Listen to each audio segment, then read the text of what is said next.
BBA fourth ইয়ারের advanced accounting 2 বইয়ের মধ্যে চ্যাপ্টারের নাম হলো valuation of goodwill. Accounting theory বইয়ের মধ্যে চ্যাপ্টারের নাম ভ্যালুয়েশন। দুইটাই একই চ্যাপ্টার, এই জন্য ক্লাসগুলো একসাথে নিচ্ছে। আজকের 1 নম্বর ক্লাসে প্রথমে বেসিক বিষয়গুলো হাতে কলমে বোঝাবো, তারপর এই ক্লাসের মধ্যেই গুরুত্বপূর্ণ একটা অঙ্কের সমাধান বোঝাবো। প্রথমে আমাদের জেনে নেওয়া প্রয়োজন ভ্যালুয়েশন অফ গুডউইল কি। আমি উদাহরণ দিয়ে এখানে এই বিষয়টা বোঝাচ্ছি। ভ্যালুয়েশন অফ গুডউইলের বাংলা অর্থ হলো সুনামের মূল্যায়ন। আমরা জানব সুনাম কি, সুনামের প্রয়োজনীয়তা কি, গুডউইল কি, গুডউইলের প্রয়োজনীয়তা কি। সুনাম কি? সুনাম একটা সম্পদ, যেটাকে স্থায়ী সম্পদও বলা হয়, অস্পর্শনীয় সম্পদও বলা হয়। যেই ব্যবসা প্রতিষ্ঠানের সুনাম বেশি, ওইটার বিক্রয়ও বেশি, আর বিক্রয় বেশি হলে নগদ টাকা বেশি আসবে। এই জন্যই মূলত সুনামকে সম্পদ বলা হয়। যেমন ধরো, একটা বাজারে দুইটা সমশ্রেণীর ব্যবসা প্রতিষ্ঠান আছে। একটা ব্যবসা প্রতিষ্ঠান বছরে ইনকাম করে 5 লক্ষ টাকা, আরেকটা ব্যবসা প্রতিষ্ঠান বছরে ইনকাম করে 1 লক্ষ টাকা। যদি আমি তোমাকে প্রশ্ন করি ওই দুইটা ব্যবসা প্রতিষ্ঠানের মধ্য থেকে কোনটার সুনাম বেশি, উত্তরে তুমি অবশ্যই বলবে যেটা 5 লক্ষ টাকা ইনকাম করে ওইটারই সুনাম বেশি। সুনাম থাকার কারণেই ব্যবসা প্রতিষ্ঠান সমজাতীয় অন্যান্য ব্যবসা প্রতিষ্ঠান থেকে বেশি ইনকাম করে থাকে। সুনামটা আমরা বুঝতে পারলাম। সুনামটা 1 বছরের চাইতে বেশি সময় পর্যন্ত থাকতে পারে, এই জন্য বলা হয় এটাকে স্থায়ী সম্পদ, এবং এই সুনামকে স্পর্শ করা যায় না, এই জন্য এটাকে বলা হয় অস্পর্শনীয় সম্পদ। এখন আমরা জানব সুনাম মূল্যায়নের প্রয়োজনীয়তা কি। ধরে নাও আমি একটা ব্যবসা প্রতিষ্ঠান ক্রয় করব। ব্যবসা প্রতিষ্ঠান ক্রয় করার আগে অবশ্যই আমার যাচাই করা উচিত ওই ব্যবসা প্রতিষ্ঠানের সুনাম কতটুকু। অর্থাৎ আমি যে ওই ব্যবসা প্রতিষ্ঠানের সুনামটা যাচাই করব, আসলে আমি যাচাই করব ওই বাজারে যত ব্যবসা প্রতিষ্ঠান আছে, ওই ব্যবসা প্রতিষ্ঠানের সমজাতীয় যত ব্যবসা প্রতিষ্ঠান আছে, অন্যান্য ব্যবসা প্রতিষ্ঠান থেকে কি পরিমাণ টাকা বেশি ইনকাম করে। তখন আমি ধরে নিব যেহেতু ওই ব্যবসা প্রতিষ্ঠান অন্যান্য ব্যবসা প্রতিষ্ঠান থেকে বেশি টাকা ইনকাম করে, সুতরাং এটার সুনামটা বেশি, এবং এই সুনামটা নির্ণয় করা যায়। সুনাম নির্ণয় করার পদ্ধতিটা আমরা আজকের ক্লাসের মধ্যেই শিখব। সুনাম নির্ণয় করার বেশ কয়েকটা পদ্ধতি আছে। সবচেয়ে গুরুত্বপূর্ণ 2টা পদ্ধতি, একটা হলো সুপার প্রফিট মেথড, আরেকটা ক্যাপিটালাইজেশন মেথড। 2টার মধ্য থেকে যে কোনো একটা 10 মার্কসের হয়ে পরীক্ষায় আসে, আর অন্যান্য যে মেথড এগুলো পার্ট বিতে 4 মার্কসের হয়ে আসে, যেগুলোর অঙ্ক আমি পরবর্তী ক্লাসে বোঝাবো। এবং ওই 2টা মেথড থেকে, সুপার প্রফিট মেথড এবং ক্যাপিটালাইজেশন মেথড থেকে বেশিরভাগ প্রশ্ন আসে সুপার প্রফিট মেথডে। তো যদি আমরা সুপার প্রফিট মেথডের নিয়মকানুন, অঙ্কের সমাধান শিখতে পারি, ক্যাপিটালাইজেশন মেথড আমাদের জন্য একেবারে সহজ হয়ে যাবে। সুতরাং আজকে আমি প্রথমে বেসিক বিষয়গুলোর মধ্যে তোমাদেরকে দেখাবো সুপার প্রফিট মেথড, এই নিয়মের অঙ্ক কিভাবে সমাধান করতে হবে। যখনই আমাদেরকে প্রশ্নে বলা হবে সুপার প্রফিট মেথডে অঙ্কের সমাধান করো, ঠিক তখনই আমাদের বুঝে নিতে হবে একেবারে উত্তর পর্যন্ত যেতে হলে 6টি স্টেপের কাজ আমাকে করতে হবে। Step number 1, calculation of capital employed. Step number 2, calculation of average capital employed. Step number 3, calculation of average maintainable profit. Step number 4, calculation of normal profit. Step number 5, calculation of super profit. Step number 6, calculation of goodwill.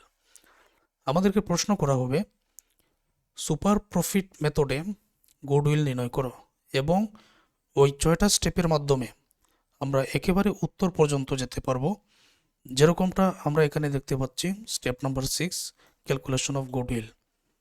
তাহলে এখন প্রশ্ন, এক একটা স্টেপের কাজ আমরা কিভাবে করব, ওই নিয়মটা এখন আমি তোমাদেরকে হাতে কলমে বুঝিয়ে দিচ্ছি, এবং যে ব্যাখ্যাটা করব একটু মনোযোগ দিয়ে বোঝার চেষ্টা করবেন।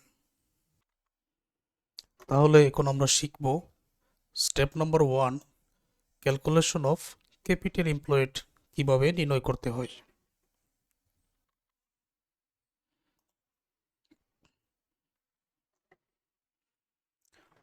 স্টেপ নাম্বার 1 আমাদের এখানে ছিল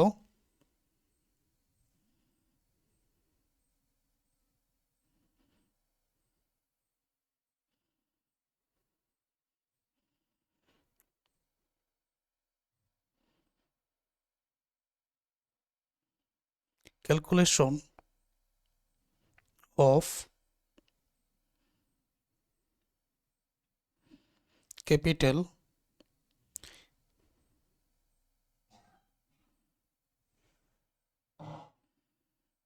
এমপ্লয়েড। তো ক্যাপিটাল এমপ্লয়েড বাইর করার নিয়মটা কি, এটা আমরা এখনই বুঝতে পারবো। এটা একটা টেবিলের মাধ্যমে নির্ণয় করতে হয়। আর যে আলোচনাটা এখন করব প্রত্যেকটা অঙ্কের মধ্যে তোমাদেরকে প্রয়োগ করতে হবে একই নিয়ম। এরকম একটা টেবিল তোমাদের অঙ্কন করে নিতে হবে। সম্পূর্ণ ক্লাস মনোযোগ দিয়ে দেখলে বুঝবেন না এরকম শিক্ষার্থী পাওয়া যাবে না ইনশাল্লাহ। ধৈর্য ধরে প্রথম থেকে শেষ পর্যন্ত এই ক্লাসটা তোমাদের দেখতে হবে।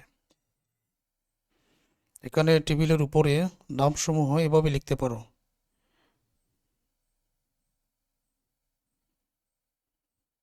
ডিটেলস,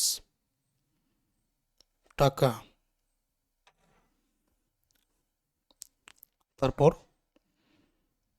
তারপর এখানে তোমাকে যেটা আনতে হবে এটার নাম হলো পিবি অফ অল অ্যাসেটস। ব্যাখ্যাটা আমি পরে করে বোঝাচ্ছি।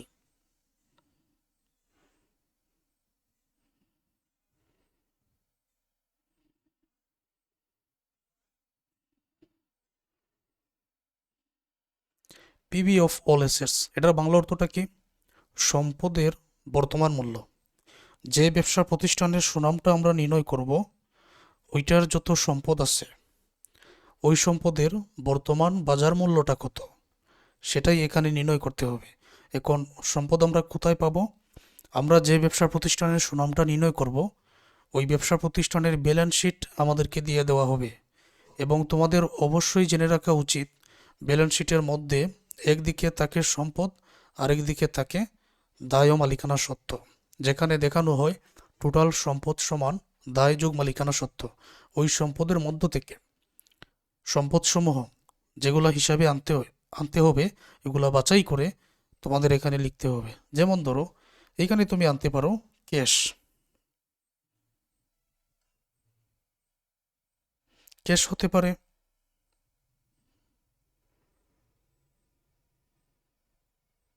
অ্যাকাউন্ট রিসিভেবল, হতে পারে ধরে নিলাম টাকাটা এখানে অন্তর্ভুক্ত করা হয়েছে,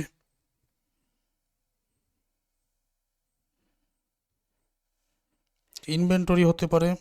শুধুমাত্র এই ক্লাসে তোমাদেরকে একটু সময় দিতে হবে, বাকি ক্লাসগুলো তোমরা খুব সহজে বুঝতে পারবে। ইনভেন্টরি হতে পারে, ল্যান্ড অথবা বিল্ডিংও হতে পারে।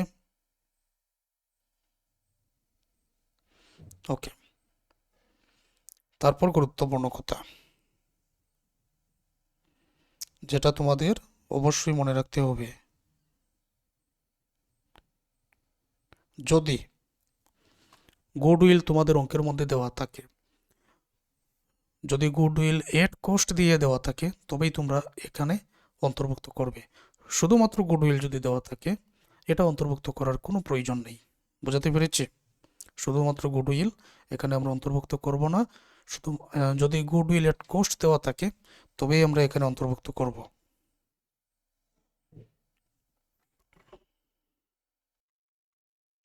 তারপর ইম্পর্টেন্ট আরেকটা হচ্ছে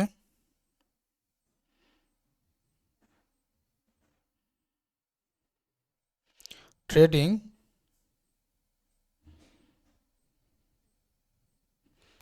ইনভেস্টমেন্ট, ব্যবসায়িক বিনিয়োগ। বেশিরভাগ অঙ্কের মধ্যে নন ট্রেডিং ইনভেস্টমেন্ট দেওয়া থাকবে। যেহেতু তুমি জেনে গেছো এখানে ট্রেডিং ইনভেস্টমেন্ট আসে, তাহলে নন ট্রেডিং ইনভেস্টমেন্ট এখানে আনা হবে না। অঙ্কের মধ্যে নন ট্রেডিং ইনভেস্টমেন্ট উল্লেখ থাকে, দেওয়া থাকে, সেটা আমরা আনবো না। যদি ট্রেডিং ইনভেস্টমেন্ট এটা বলা থাকে তবেই আমরা আনবো। এই জাতীয় সম্পদসমূহ তোমাদের পরীক্ষায় থাকতে পারে, এর বাহিরেও থাকতে পারে।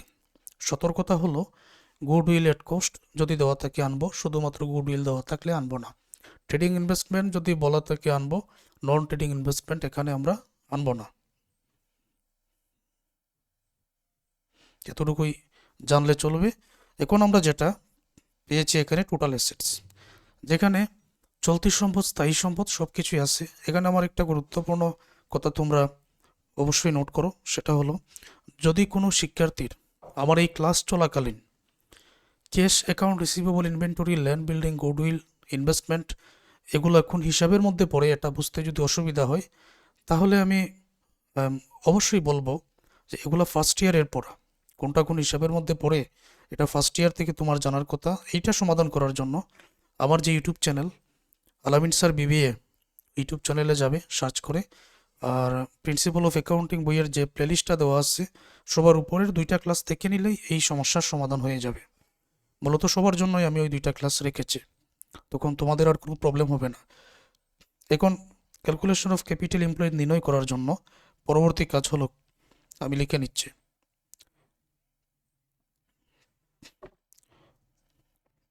লেস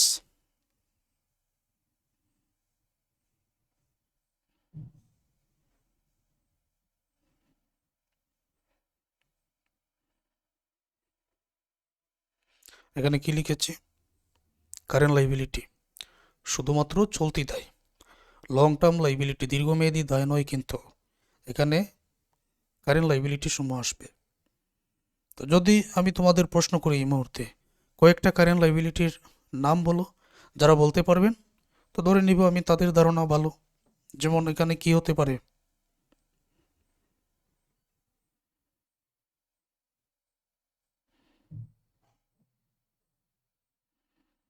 অ্যাকাউন্ট পেবল, পাওনাদার,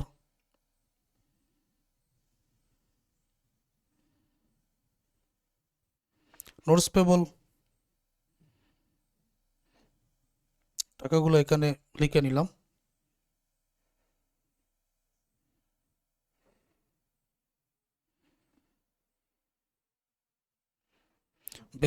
ব্যাংক ওভারড্রাফট, ব্যাংক জমাতিরিক্ত, টাকাটা যোগ করে এখানে নেওয়া হলো। পিবি অফ অল অ্যাসেটস থেকে উপরের টাকা থেকে নিচের টাকাটা যখন আমরা মাইনাস করে দিব, তারপর এখানে যে টাকাটা পাবো এইটার নাম হবে capital employed.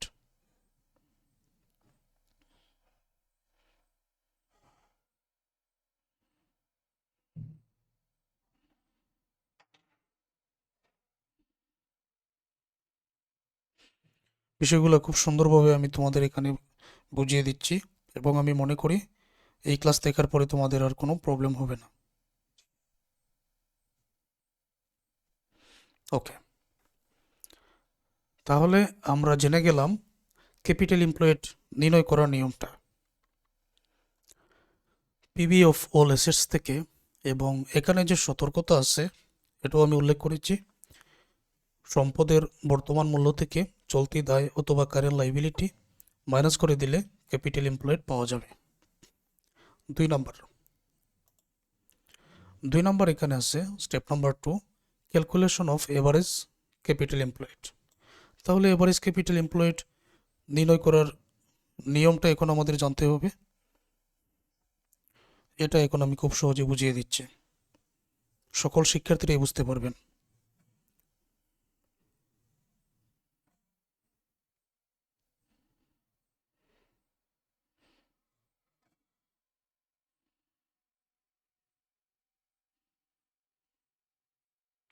Calculation of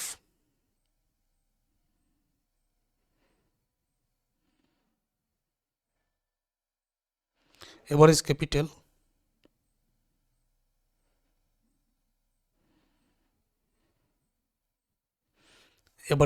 employed, এটাও টেবিলের মাধ্যমে বাইর করতে হয়।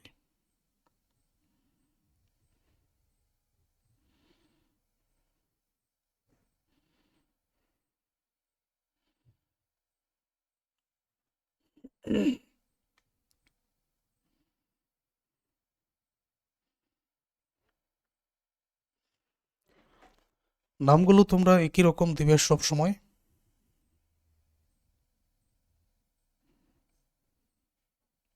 ডিটেলস, টাকা, টাকা।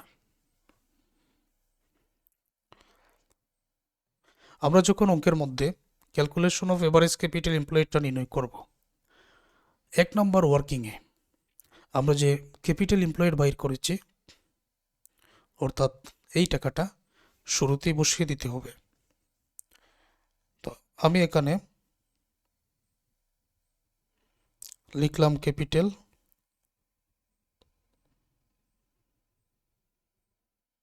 এমপ্লয়েড এবং টাকার পরিমাণ এই জায়গায়। Calculation of average capital employed বাইর করার জন্য 1 নম্বর ওয়ার্কিংয়ে ক্যাপিটাল এমপ্লয়েড যত পেয়েছি সেই টাকাটাই এখানে মাইনাস করে দিতে হবে, প্রথম কাজ। 2 নম্বর,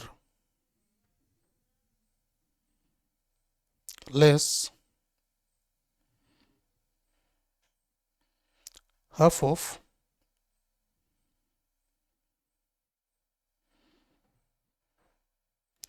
কারেন্ট ইয়ার প্রফিট।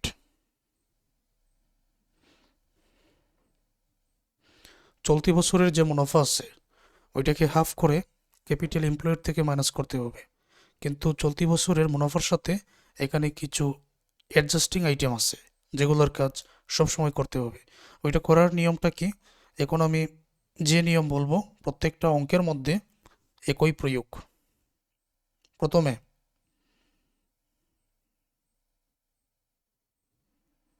এই জায়গায় কারেন্ট ইয়ার প্রফিটটা লিখে নিতে হবে।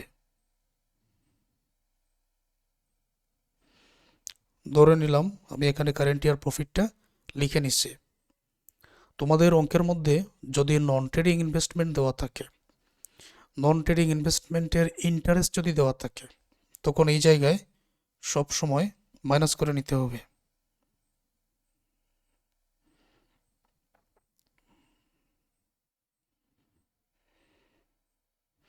Interest of non trading investment ওইভাবে লিখে নিব।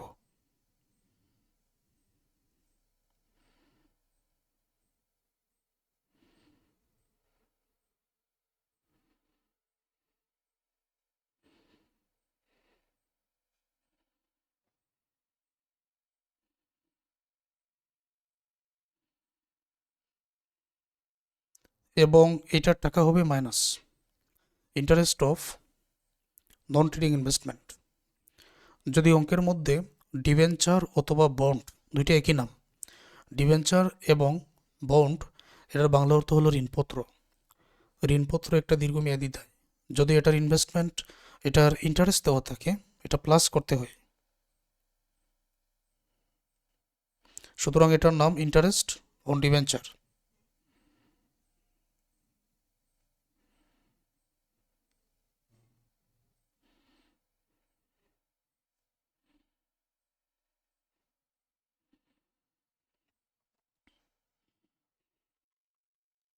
আর উপরের এটার নাম আমরা দিতে পারি interest on non trading investment, interest on debenture.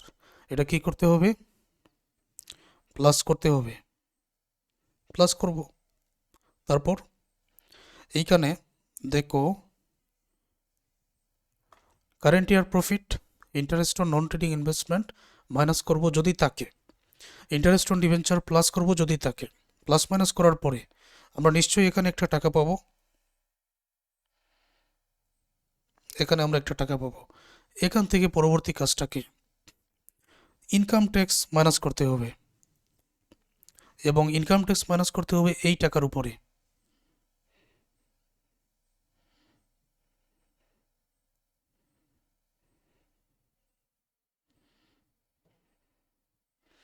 Income tax এই টাকার উপরে অঙ্কের মধ্যে 40%, 35% এরকম বলা থাকতে পারে।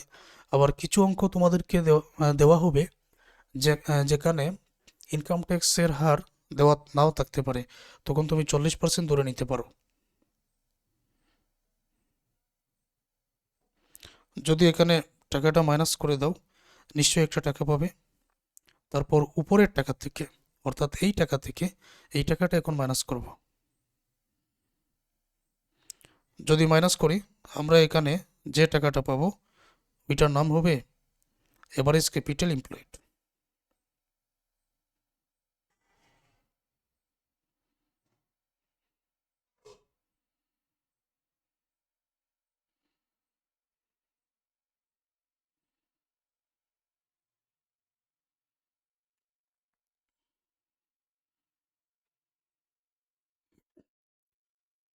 খুবই সুন্দরভাবে এটা বোঝানোর চেষ্টা করলাম।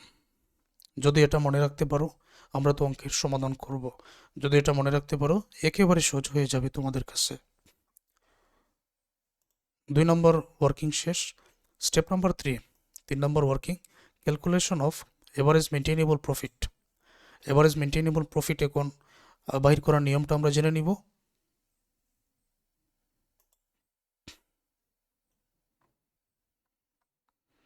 তো এবারে এখানে এভারেজ মেনটেনেবল প্রফিটের একটা টেবিল আমরা অঙ্কন করে নিব।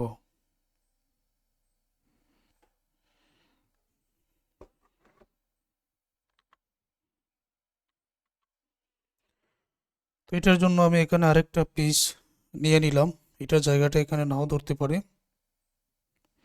স্টেপ নাম্বার 3,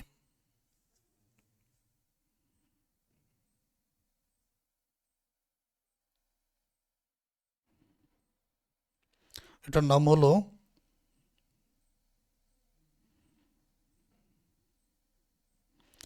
ক্যালকুলেশন অফ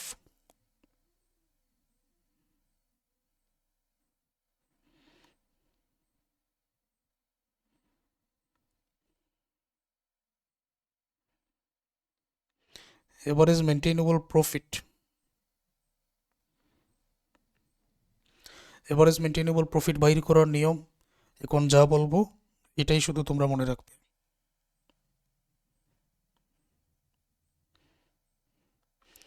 আমাদের এই বেসিক ক্লাসটা হাতে কলমে নেওয়ার প্রয়োজন ছিল, এই জন্য নিচ্ছি। তবে অনেক শিক্ষার্থীরা বলেন স্লাইডের মাধ্যমে ক্লাসগুলো নিলে সময়টা কম লাগে, ভালো বুঝতে পারেন। এখন যেখানে যতটুকু সময় না দিলেই নয়, এটা আসলে দিতে হয়, তোমাদেরও একটু ধৈর্য ধরতে হবে।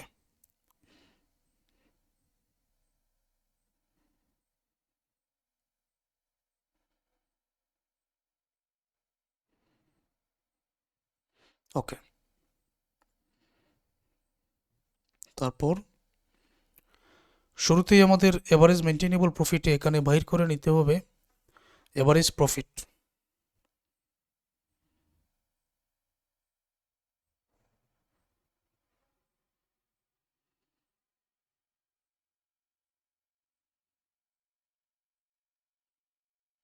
এভারেজ প্রফিট বাহির করার নিয়মটা কি?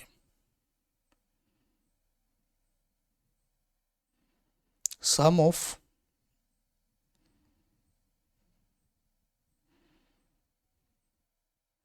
Of year profit. তোমাদের অঙ্কের মধ্যে হতে পারে 3 বছরের, হতে পারে 5 বছরের, 4 বছরের প্রফিট দেওয়া থাকবে। সেই প্রফিটগুলো যোগ করে নিবে, যোগ করে এখানে বসাবে। যত বছরের প্রফিট তুমি যোগ করবে তত বছর ধরা ভাগ। এই জন্য এখানে লিখা হবে নাম্বার অফ ইয়ার। তোমাদের অঙ্কের মধ্যে আবার বলছে, তোমাদের অঙ্কের মধ্যে 2 বছর 3 বছরের প্রফিট দেওয়া থাকবে, 5 বছর 4 বছর দেওয়া থাকবে, যোগ করে নেবেন। যোগ করে যত বছরের প্রফিট যোগ করলেন তত বছর দ্বারা এখানে ভাগ করবেন, ভাগ করে উত্তরটা এই জায়গায় বসাবেন। এখন কিছু অ্যাডজাস্টমেন্ট আছে, কিছু অ্যাডজাস্টমেন্ট এখানে আছে, যেটা যোগও হতে পারে বিয়োগও হতে পারে।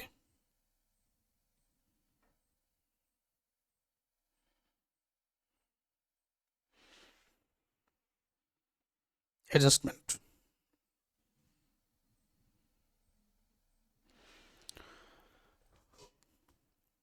আমরা 2 নম্বর যে ওয়ার্কিংটা করেছিলাম, interest on non trading investment minus interest on debenture plus, এইটা 3 নম্বর ওয়ার্কিংয়ে একই রকম বসবে। তাহলে এই কথাটা মনে রেখো। শুরুতেই আমরা এটা বসাবো।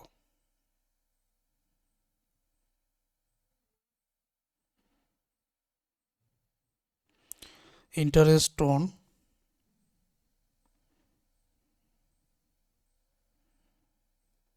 নন trading investment,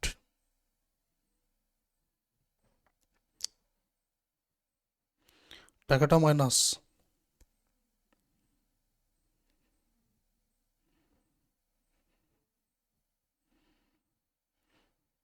interest on debenture,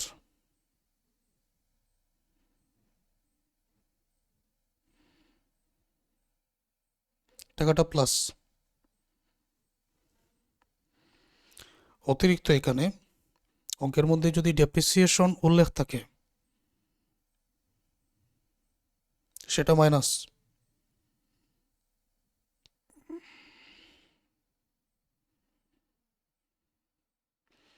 depreciation উল্লেখ থাকলে আমরা সেটা এই জায়গায় মাইনাস করব। অঙ্কের মধ্যে ব্যাড ডেপ্ট এক্সপেন্স অথবা অ্যাকাউন্ট ডেপ্ট মানে অনাদায়ী পাওনা, ব্যাড ডেপ্ট এক্সপেন্স অথবা অ্যাকাউন্ট ডেপ্ট অনাদায়ী পাওনা যদি অন্তর্ভুক্ত থাকে আমরা এখানে মাইনাস করব।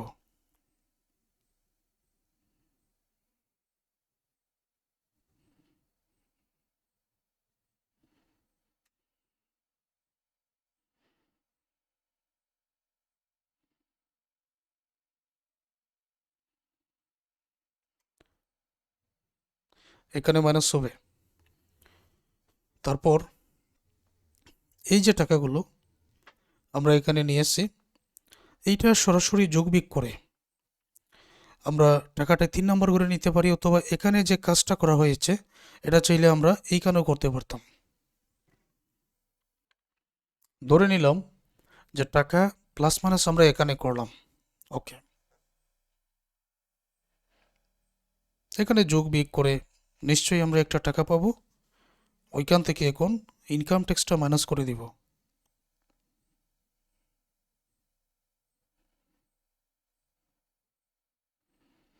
ইনকাম ট্যাক্সের টাকা এইখানে যে টাকাটা হবে ওইটার উপরে কিন্তু ইনকাম ট্যাক্স মাইনাস করতে হবে। মাইনাস করে দিলে আমরা এখানে যে টাকাটা পাবো এইটাই হচ্ছে average maintainable profit.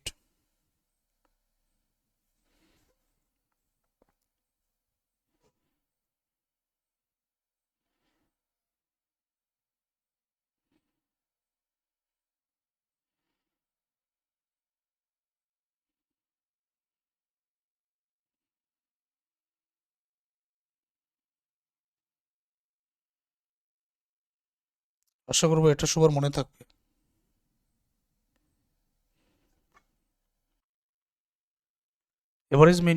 Average maintainable profit বাইর করার নিয়মটা আমরা খুব সুন্দরভাবে জেনে গেলাম।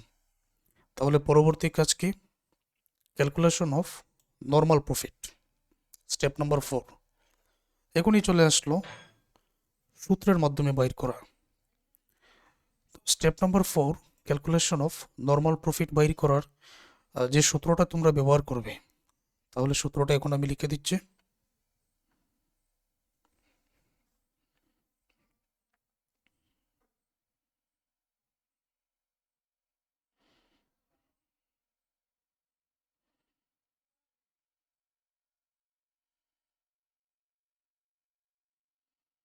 Calculation of normal profit.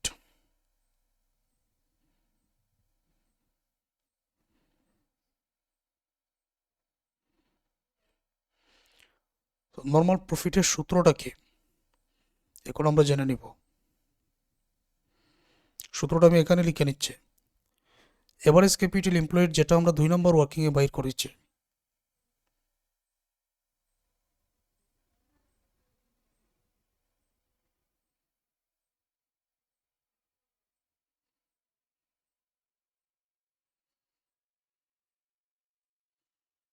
এই 2 নম্বর ওয়ার্কিংকে নর্মাল রেট অফ রিটার্ন যেটা অঙ্কের মধ্যে দেওয়া থাকবে NRR, normal rate of return ওই হার দ্বারা গুণ করলে আমরা নিশ্চয়ই এখানে একটা টাকা পেয়ে যাব। এই টাকাই হচ্ছে নর্মাল প্রফিট। স্টেপ নাম্বার 4 এর কাজ একেবারে clear.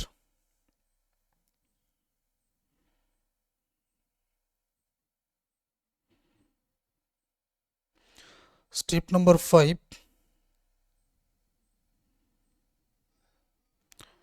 Calculation of super profit. অবশ্যই তালিকা থেকে একবার দেখে নেওয়া উচিত। Step number 5, calculation of super profit. ওইটা বাইর করার নিয়মটা কি?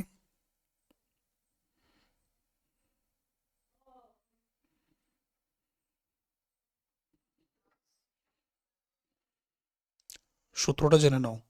প্রত্যেকটা অঙ্কের মধ্যে একই নিয়মে প্রয়োগ করবে। সুপার প্রফিটের সূত্র হলো step number 3, average maintainable profit, আমরা যেটা বাইর করেছিলাম।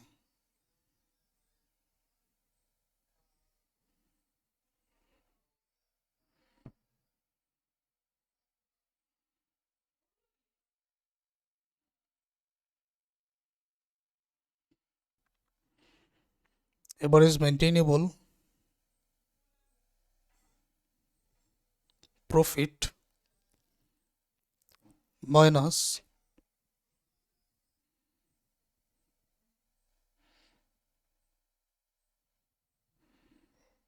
Normal profit. তাহলে normal profit, average maintainable profit, এটা তো উপরে যে 3 নম্বর ওয়ার্কিং সেটা।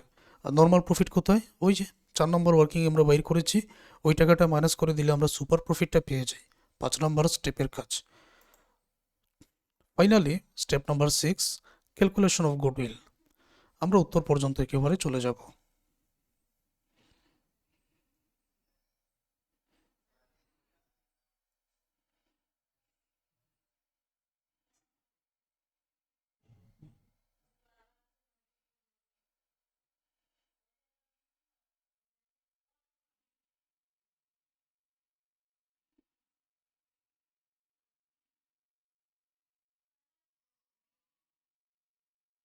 ক্যালকুলেশন অফ গুডউইল, তখন গুডউইলের এখানে একটা সূত্র আছে,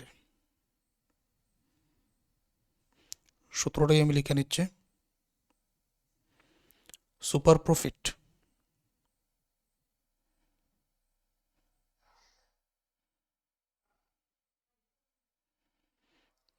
into purchase number of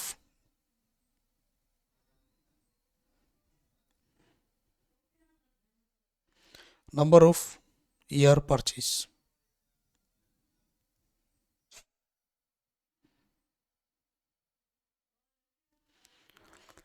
super profit Bangla অর্থ হলো অতি মুনাফা। অতি মুনাফা তোমার 5 নম্বর স্টেপে যা বাহির হবে, কত বছরের জন্য তুমি ব্যবসা প্রতিষ্ঠান ক্রয় করবে, এটা অঙ্কের মধ্যে উল্লেখ থাকবে। আর যদি অঙ্কের মধ্যে উল্লেখ না থাকে, 2 বছর 3 বছর, এটা তুমি ধরে নিতে পারো। সুপার প্রফিটকে নাম্বার অফ ইয়ার পারচেজ দ্বারা গুণ করে গুডউইলটা তুমি এখানে পেয়ে যাবে। যেমন আগে যেটা ছিল, এটার একটা উত্তর নিশ্চয়ই এখানে পাওয়া যাবে, আর এটার একটা উত্তর এখানে পাওয়া যাবে। তারপর সুপার প্রফিট মেথডে কিভাবে অঙ্কের সমাধান করতে হয় এটা তো জেনে গেলাম। আমরা ক্লাসগুলো এখন করব সুপার প্রফিট মেথডে কিভাবে অঙ্কের সমাধান, কয়েকটা অঙ্কের সমাধান করে ক্যাপিটালাইজেশন মেথডে যখন অঙ্কের সমাধান করব, ওইটার বেসিকটা আমরা ঠিক এইভাবে জেনে নিব। তারপর আরও কিছু, যেমন ইন্ট্রিনসিক ভ্যালু অফ শেয়ার, শেয়ারের অন্তর্নিহিত মূল্য। যেহেতু আমরা আগের এই অঙ্কগুলো এখন পারবো, ওইটা আমাদের জন্য কঠিন হবে না, আমরা ক্লাসের মধ্যে আলোচনা করেই বুঝতে পারবো। তাহলে চলো নাম্বার 1 যে অঙ্কটা ছিল আজকে সমাধান বোঝানোর কথা, ওইটাই এখন আমরা আলোচনা করব।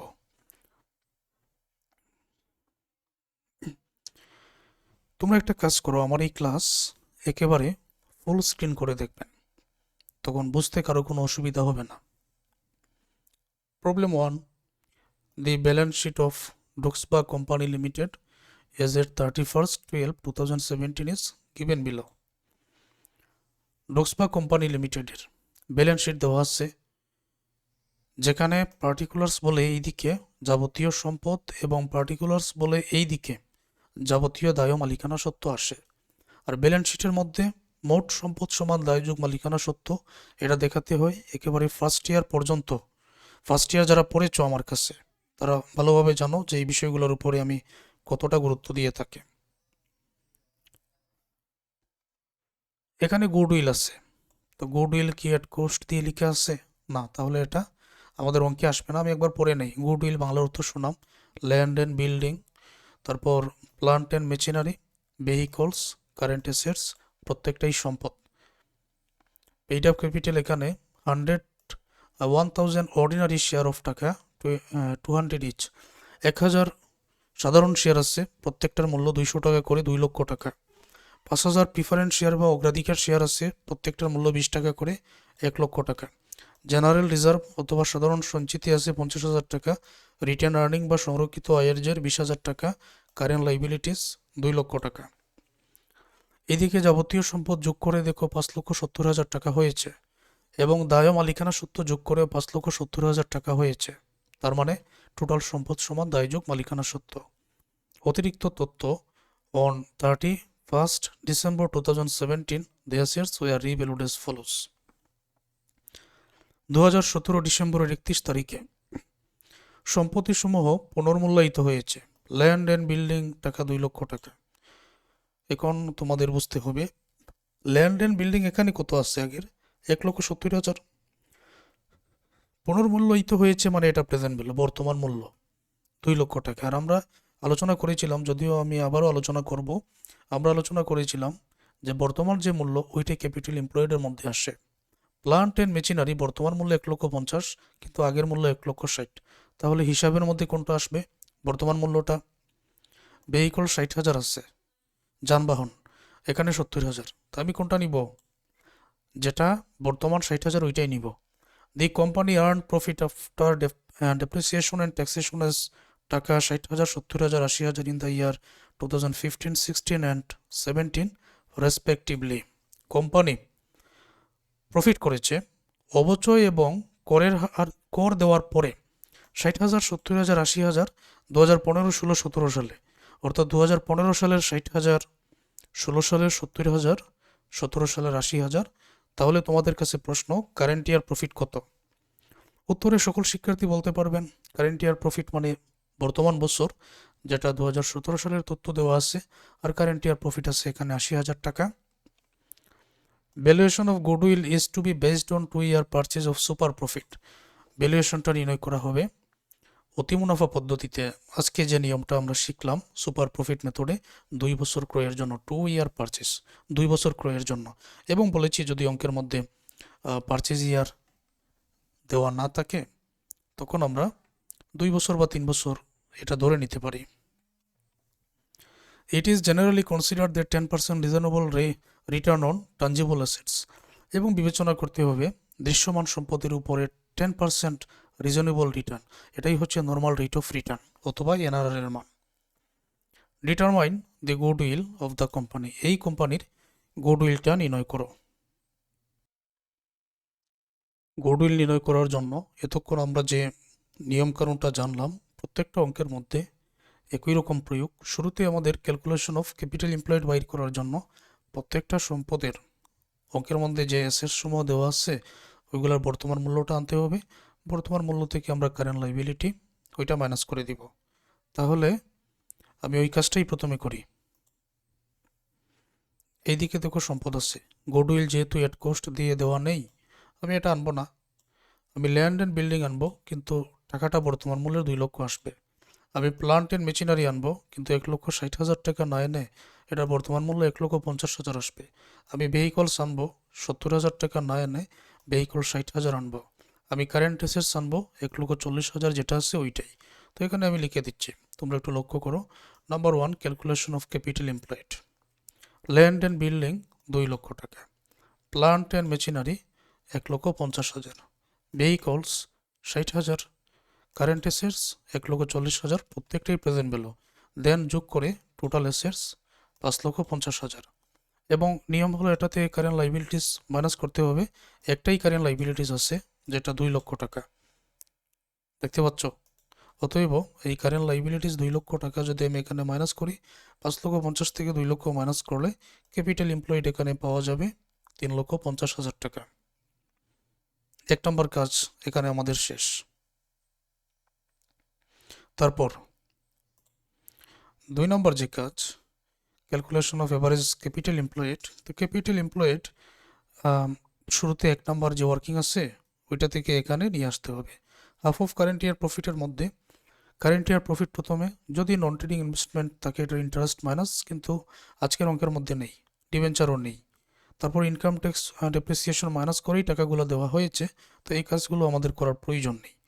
এখন যেটা নেই এটা করার প্রয়োজন নেই, তো আমরা কি করব, উপরে যে ক্যাপিটাল এমপ্লয়েড 3,50,000 আছে, আমরা এখন এভারেজ ক্যাপিটাল এমপ্লয়েড বাইর করছি। শুরুতেই ক্যাপিটাল এমপ্লয়েড 3,50,000 নিয়ে আসলাম।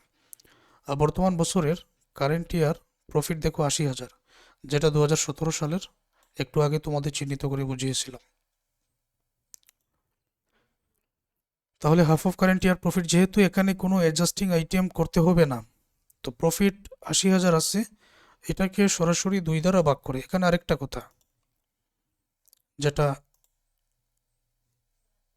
এখানে যে প্রফিটটা আমরা পাবো ইনকাম ট্যাক্সের, এইখানে কাজটা আমি আবার তোমাদেরকে বোঝাই। এটা হাফ করে নিতে হবে। যেমন ধরো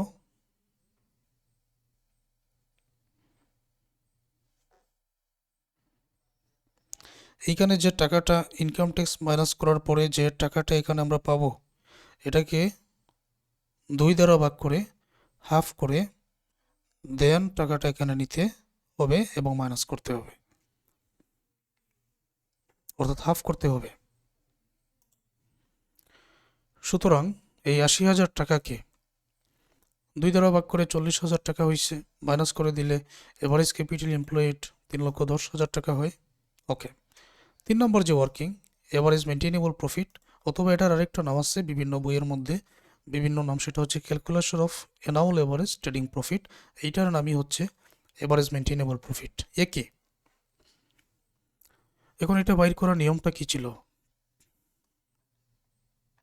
যে বছর সমূহকে যোগ করে নিতে হবে, নাম্বার অফ ইয়ার দ্বারা ভাগ করতে হবে। এখন এই যে অ্যাডজাস্টিং আইটেম, এগুলোর মধ্যে একটাও নেই, যদি থাকতো আমরা কাজটা এখানে করে নিতাম। যেহেতু আজকের অঙ্কের মধ্যে দেওয়া নেই, আমাদের করতে হচ্ছে না, তো এটা টেবিলটাও লাগছে না। আমরা যে প্রফিট সমূহ আছে অঙ্কের মধ্যে 60, 70, 80,000, তিনটা না, এগুলো এখানে যোগ করে নিতে হবে। Sum of year profit, number of year 3 বছরের প্রফিট 3 দ্বারা ভাগ 70,000 টাকা। তাহলে এভারেজ মেনটেনেবল প্রফিট অথবা এভারেজ ট্রেডিং প্রফিট 70,000 টাকা আমরা এখানে পেয়ে গেছি। 4 নম্বর ওয়ার্কিং নর্মাল প্রফিট বাইর করার সূত্র এভারেজ ক্যাপিটাল এমপ্লয়েড, এবং এটা আমরা আমাদের সূত্রের মধ্যে লিখেছি average capital employed into normal rate of return, normal profit বাইর করার জন্য। সুতরাং এভারেজ ক্যাপিটাল এমপ্লয়েড, যেটা এখানে 3,10,000 পাওয়া হয়েছে, নর্মাল রেট অফ রিটার্ন এটা 10%, 31,000 টাকা হবে। এখন সুপার প্রফিট 5 নম্বর ওয়ার্কিং, এটা হলো এভারেজ মেনটেনেবল প্রফিট থেকে, যেমন আমরা এখানে সূত্রটা লিখেছিলাম, এভারেজ মেনটেনেবল প্রফিট থেকে নর্মাল প্রফিট মাইনাস। তো তোমরা বইয়ের মধ্যে এএটিপি মানে এভারেজ অ্যানুয়াল ট্রেডিং প্রফিট এবং এভারেজ মেনটেনেবল প্রফিট একই। 70,000 থেকে নর্মাল প্রফিট এখানে যে 31,000 পেয়েছো, ওইটা মাইনাস করে দিলে 39,000 টাকা সুপার প্রফিট পেয়ে গেলাম। 6 নম্বর স্টেপে ক্যালকুলেশন অফ গুডউইল, এখানে দেখো পারচেজ ইয়ার 2 ইয়ার্স দেওয়া আছে, বেসড অন 2 ইয়ার পারচেজ। অতএব গুডউইলের সূত্র সুপার প্রফিট ইন্টু পারচেজ ইয়ার, এবং আমাদের অঙ্কের মধ্যে super profit into number of year purchase সূত্রটা লিখে আছে। সুপার প্রফিট 39,000 আর পারচেজ ইয়ার 2, 78,000 টাকা গুডউইল।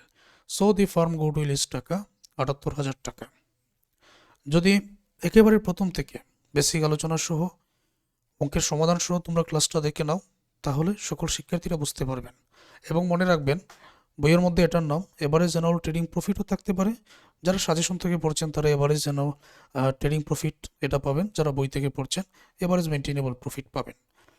বিভিন্ন শিক্ষার্থীরা বিভিন্ন কিছু থেকে পড়েন, সবার জন্য আমি এই নিয়মগুলো ভালোভাবে বুঝিয়ে দিচ্ছি, যাতে কারো কোনো কিছু বুঝতে অসুবিধা না হয়। আশা করব এই অঙ্কের সমাধানটাও তোমরা খুব সহজে বুঝতে পেরেছ। ধন্যবাদ সবাইকে আমার ক্লাস দেখার জন্য।